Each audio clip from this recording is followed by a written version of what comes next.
He had that poor kid under the water, shouting something crazy about community safety. Just seconds before, it had been nothing but a normal backyard pool party. But it was a full-blown crime scene. A mom dove into the pool, screaming. A dad lay bleeding on the patio. And those fake cops? They tried to bolt, but what happened next, man, it shook the whole country. Let me take you back to the beginning. It was a Saturday afternoon, one of those perfect suburban days, sunlight pouring down like honey over a typical American backyard. Lawn chairs scattered around, slices of watermelon on paper plates, burgers sizzling on the grill. Kids running wild, barefoot, shrieking with that kind of pure joy only little kids have. One of them was 10-year-old Jacob Miller. Freckles all over his nose, big ol' swim goggles sliding down his face, and a green flow tie clinging to his skinny arms. He wasn't the best swimmer, but he loved being in that pool. His dad, Mike Miller, used to be a mechanic, now he's a full-time stay-at-home dad, was standing off to the side, flipping burgers and keeping an eye on everything with that soft dad smile. His wife, Lisa, was up on the patio, humming to herself, snapping photos like the proud mom she is. Then, out of nowhere, this black SUV with tinted windows screeches to a stop right outside the gate. Two dudes get out. Both are wearing black polos and tactical vests that say HOA across the front. No names. No IDs. Just bad vibes. You can't have that pool open without the proper signage. One of them barks. He's tall, stiff as a board, with a buzz cut and eyes like ice. The other guy's stockier, got a crooked nose, and he's chewing gum like he couldn't care less. Mike slings a towel over his shoulder and walks over, not looking thrilled. Excuse me, he says. Who the hell are you guys? We're with the Homeowners Association Compliance Task Force, says Buzzcut. He flashes a badge so fast you could barely even tell it was real. Your pool's in violation of HOA Article 9, subsection 12, a hazard to community safety. Mike chuckles dryly, shaking his head. Our HOA doesn't even have that rule. Who exactly gave you permission to be here? Step aside, sir, Buzzcut orders. We're shutting this down. Lisa comes down from the patio now, arms crossed tight. We know every rule in that handbook, she says. We have all the documents. Ma'am, you're interfering, Buzzcut snaps. Meanwhile, Gum Chewer's pulling out a roll of yellow caution tape like he's about to seal off a crime scene. Sir, please, Mike pleads, glancing back at the kids splashing around. My son's in that pool. Exactly why this needs to be handled, Buzzcut growls. He storms right past Mike, and before anyone can react, he shoves his arm into the pool and grabs Jacob by the back of the neck. What the hell are you doing? Lisa screams. The flow tie slips off. Water sloshes everywhere. Buzzcut forces Jacob's head underwater, growling he's resisting. Mike lunges, grabbing at Buzzcut's vest, but the stocky guy, Gum Chewer, is already on him, slamming Mike to the ground. Stop. He's just a kid. A neighbor yells from over the fence, filming the whole thing on their phone. 30 seconds. That's how long Jacob was under. But man, it felt like a lifetime. Finally, Buzzcut lets go.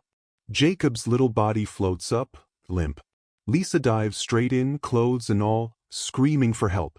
Mike, bleeding and dazed, crawls over to them. They try everything, chest compressions, breathing into him. And then, a cough. A sputter. Jacob gasps, throws up a gallon of pool water, and starts bawling. Sirens wail in the distance.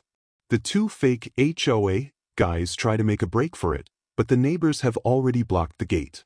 One of the lawn guys, this big dude from down the street, grabs Buzzcut by the wrist and growls, "You're not going anywhere." Cops roll up to the sound of dozens of cell phones chiming, everyone showing them video after video. Mike, still shaking and bleeding, yells, "They almost killed my boy." Turns out those guys weren't officers. Weren't anything official at all. No paperwork. No real authority. Just two violent scammers, playing dress-up in the suburbs. But Jacob was alive. That night, at the hospital, a doctor pulls Lisa aside. Says if Jacob had been under just 10 seconds longer. Lisa doesn't let him finish. She takes her boy home, wraps him up tight, and starts planning how they're gonna fight back. 3 days later, our house doesn't look any different from the outside. But inside? It's a fortress. Not with bricks or locks. With silence, tension, and a rage so deep it hums under your skin. Lisa hasn't cried. Hasn't slept. She's been too busy getting ready for the next battle. For 3 straight days, I barely moved from the kitchen table. Laptop open, HOA handbook spread out like a battlefield, highlighters bleeding right through the pages. Piles of court case PDFs stacked up around me. My fingers, jittery from way too much caffeine and pure, burning rage. Upstairs, Jacob was finally asleep, but he wasn't the same kid anymore. Now he was scared of water. Scared of strangers. And Mike? He walked around like a man who thought he let his family down, because deep down he believed he had. As for me, I wasn't the woman I used to be, not anymore. See, a decade ago, before I gave it all up to be a full-time mom, I was a civil litigation attorney.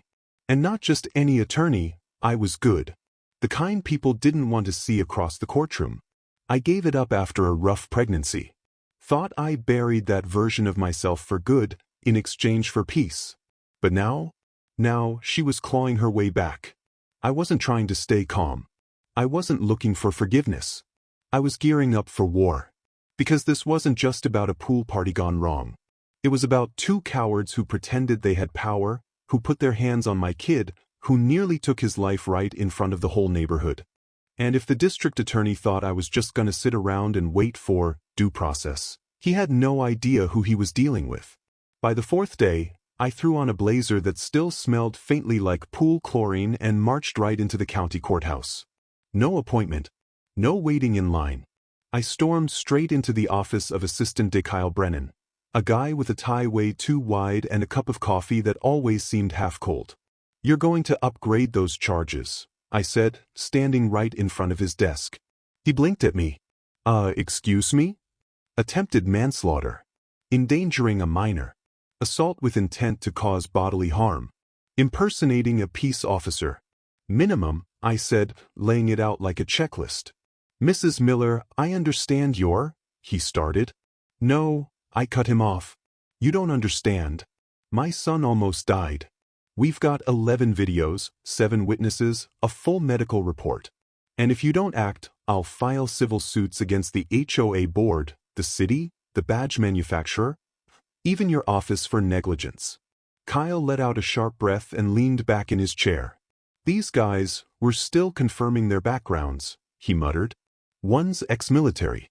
Dishonorable discharge. Other was a private contractor. Knows exactly how to drown someone, fast and quiet."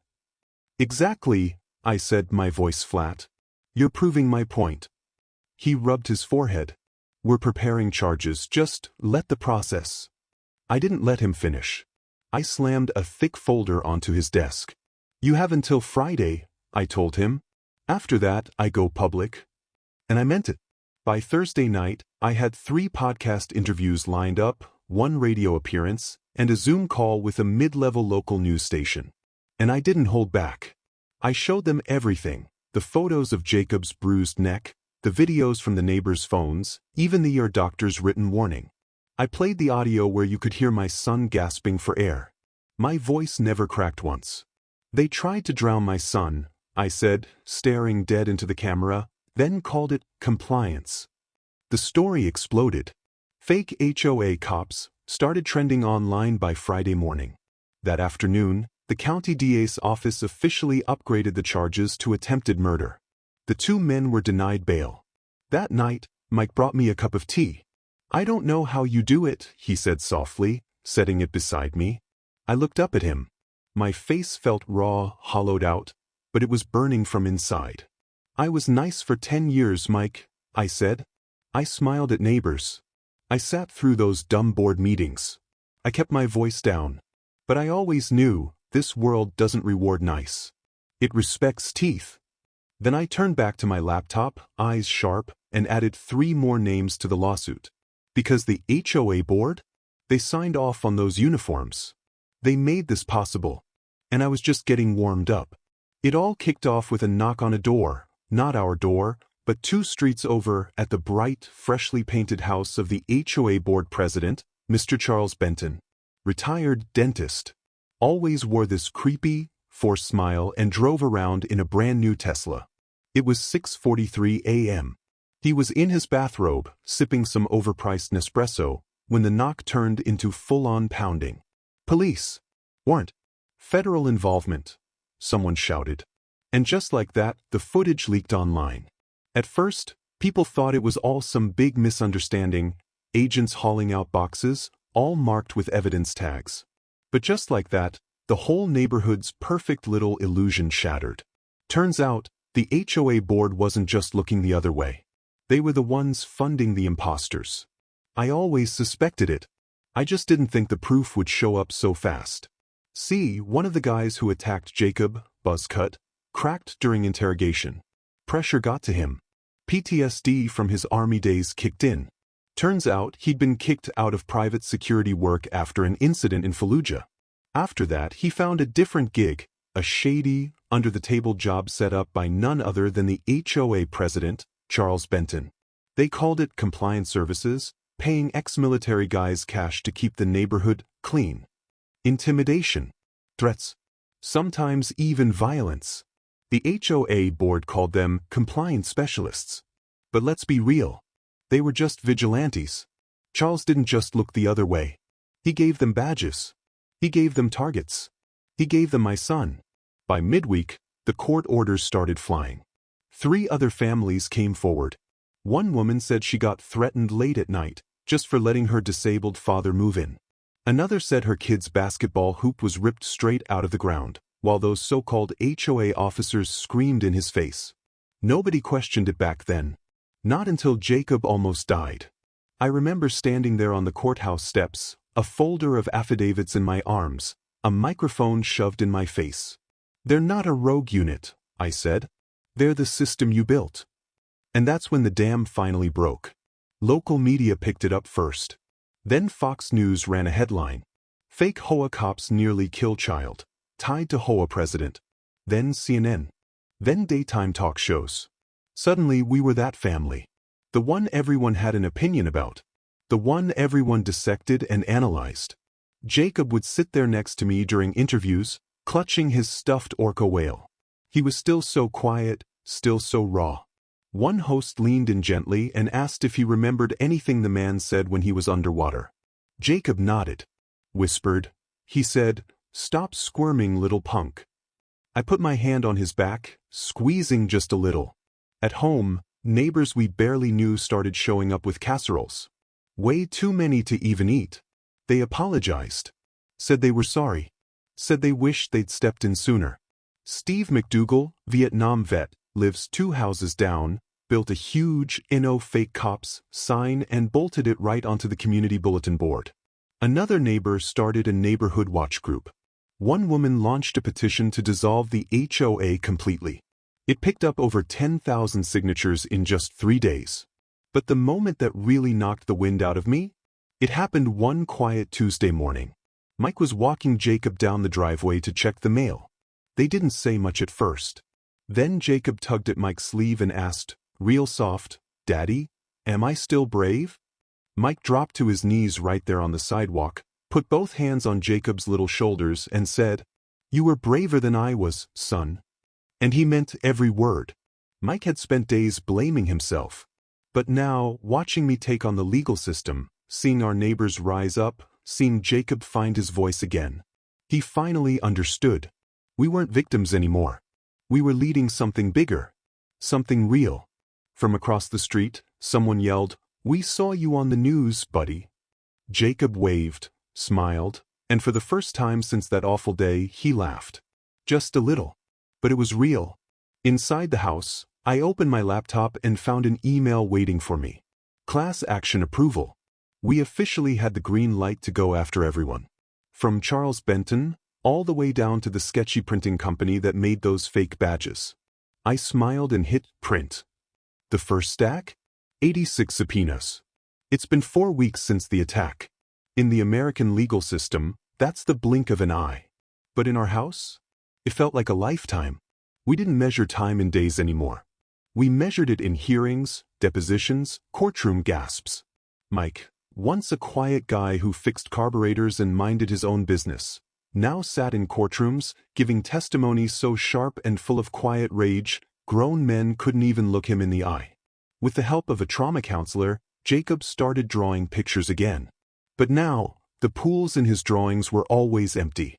And the sun? It was always way off in the distance. As for me, well, my name, Katie Morgan, was starting to get whispered around legal circles. Not because of my old law school credentials. Not because I played nice in courtrooms. But because I didn't back down. I didn't just want justice. I wanted accountability, burned into every board meeting from Virginia to California. I wanted every HOA president across America to have a harder time sleeping at night. I wanted the rot to fear the sunlight. And that sunlight?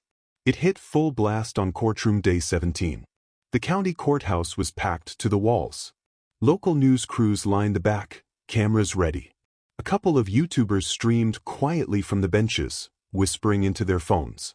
Judge Sheila Rowe presided, a no-nonsense African-American woman in her 60s, with a stare sharp enough to slice a lie right in half. On the stand sat Charles Benton. He looked different now, thinner, smaller somehow, like the suit he wore was swallowing him whole. When he spoke, it came out shaky, the voice of a man who'd been coached right up to the edge of perjury.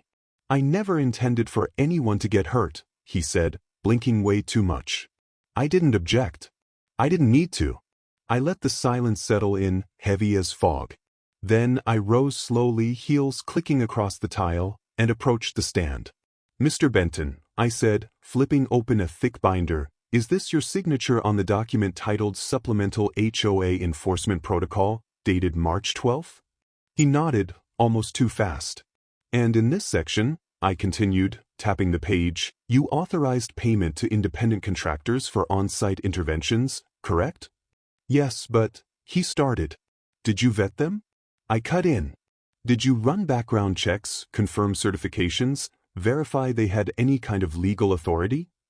He hesitated, his face sagging. "No," he finally mumbled. "And were you aware that one of these so-called contractors had previously been investigated for excessive force while working overseas in Iraq?" His lawyer shot up, objecting. "Overruled," Judge Rowe said, calm but firm. "Answer the question." Charles stammered, I had heard something, but it wasn't confirmed."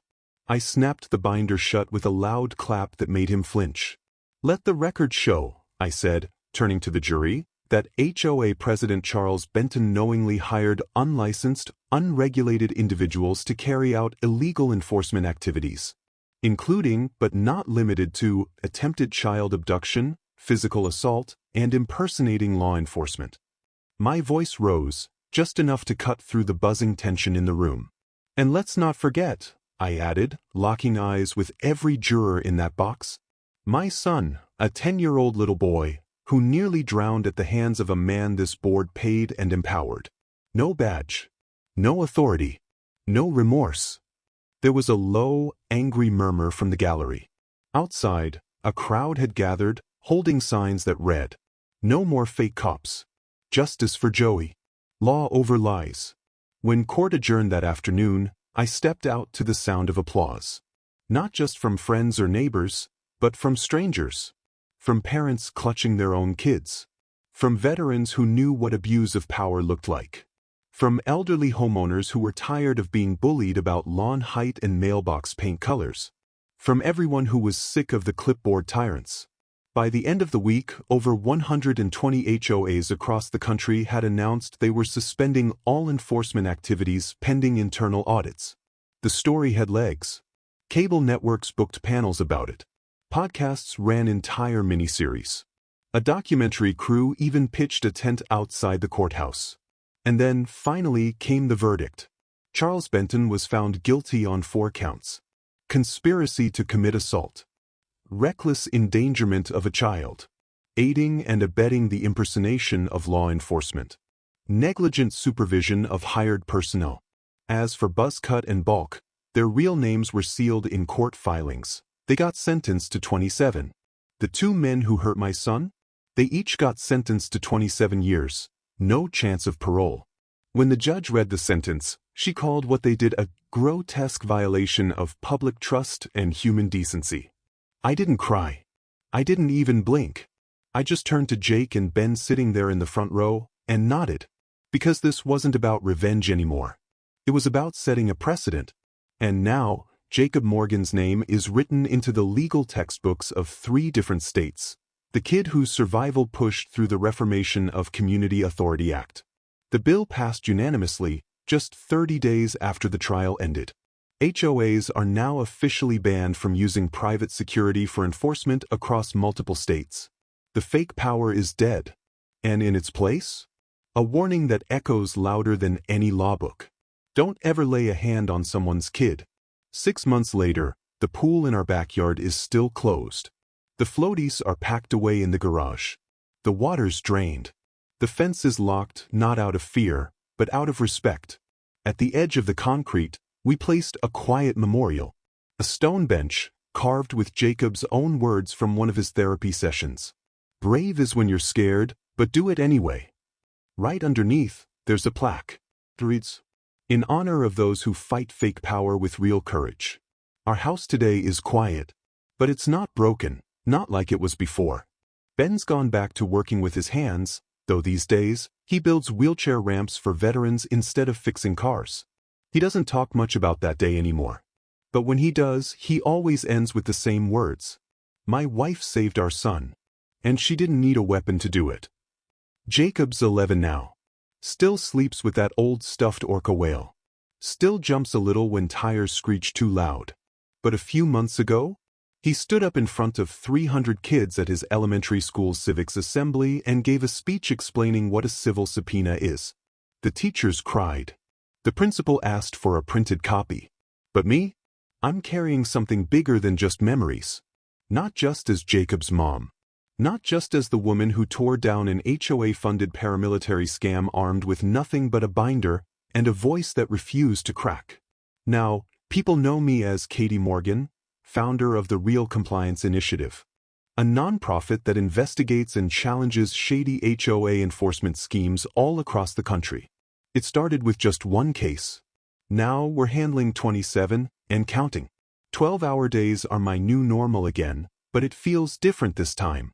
It's not fueled by ambition anymore. It's purpose now. I give keynote speeches. I help draft new legislation. One of my articles, The Quiet Empire, How HOA Power Became the Last Unchecked Force in Suburbia, went viral and even got cited at a U.S. Senate subcommittee hearing. And now, people don't knock on my door to complain. They come to say thank you. One Sunday morning, this woman named Gloria, 76 years old, hair like white cotton, showed up on our front porch. She was clutching a paper file, hands trembling. They've been fining me just for putting a bird bath in my yard, she whispered. They say it's unauthorized. I'm scared. I don't know what to do. I smiled and waved her inside. You already made the right first move, Gloria, I told her. Now let's go get him. Meanwhile, in a federal facility not too far from here, the 2 men who attacked my son sit locked in separate cells, 23 hours a day. Buzzcut tried asking for a transfer. They said no. He's listed under a special threat classification now, child endangerment, which means even behind bars, there's no respect left for him. As for Charles Benton, he lost everything. Bankrupt. House gone. Drowning in civil lawsuits. His mugshot turned into a meme. His name's now the butt of jokes on late-night TV. In one deposition, he broke down sobbing, asking if Jacob would ever forgive him. We never answered. Because forgiveness? Forgiveness isn't owed. But justice? Justice was delivered.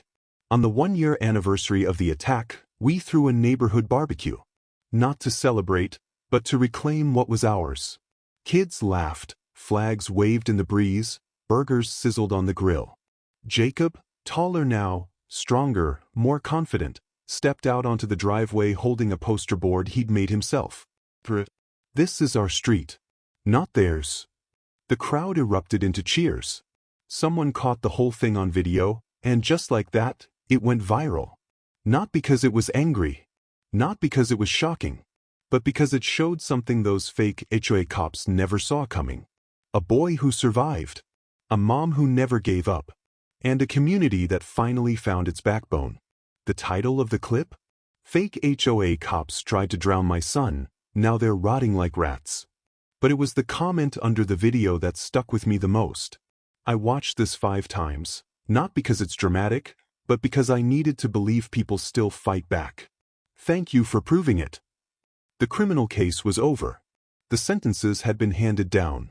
The rest of the country had moved on. But me? I wasn't done. Not yet. Because while everyone was busy watching the fake cops and the corrupt president get taken down, no one had bothered to look at the real money. Until now.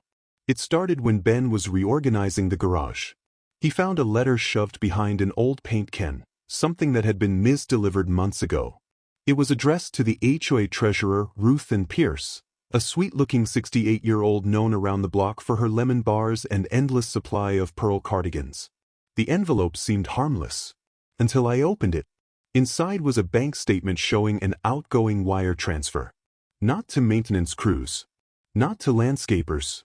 But to an LLC in Delaware. No employees. No services. No website. But I knew that name. Civic Resource Solutions. It had popped up before, tucked inside 4 different contracts, tied to enforcement guidance and risk mitigation strategy. It was a shell company, and the money trail didn't stop with Ruth Ann. It spread to 10 other HOA boards across the state. A whole network. The model was simple. Hire compliance thugs off the books. Scare residents into falling in line. Use fear. Use force. Collect fines. Profit. And if anyone dared question it, call it community management. The deeper I dug, the uglier it got. Encrypted emails. A private Discord server. Even a secret recruitment manual titled, Enforcing the Standard, Tools for the New HOA Enforcer. Page 1 said it all. No one questions a man with a badge and confidence. We're both. So now, on a rainy Thursday afternoon, I stood in federal district court, this time not as a victim's mom, but as lead counsel in a RICO case. Because that's what it was.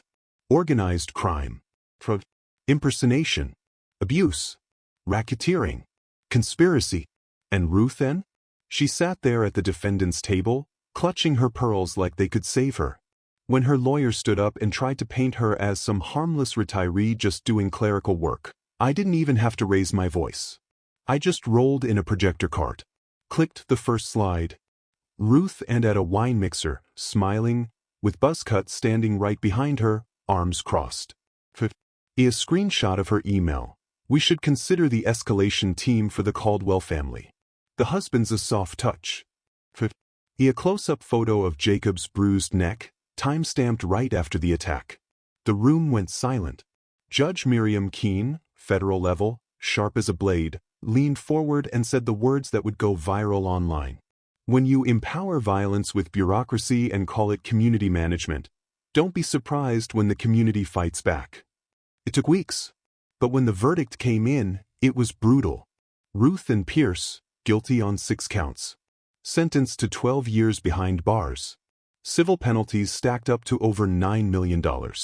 Civic Resource Solutions? Dismantled. The ruling, now called the RICO precedent, became case law, cited all across the country. HOAs everywhere scrambled to rewrite their charters. Some dissolved entirely. And in Washington, D.C., a senator even quoted the Caldwell case during a heated debate on suburban oversight laws. That night, back at our place, I got a letter. Handwritten. It was from the mother of one of the men who had attacked Jacob. She wrote, "You may hate him. I understand. But after sentencing, he said one thing through the glass. I never expected the mother to fight harder than the law." I folded the letter slowly, then tossed it into the fireplace without a second thought. Because the truth is, I am the law now, and I always fight harder.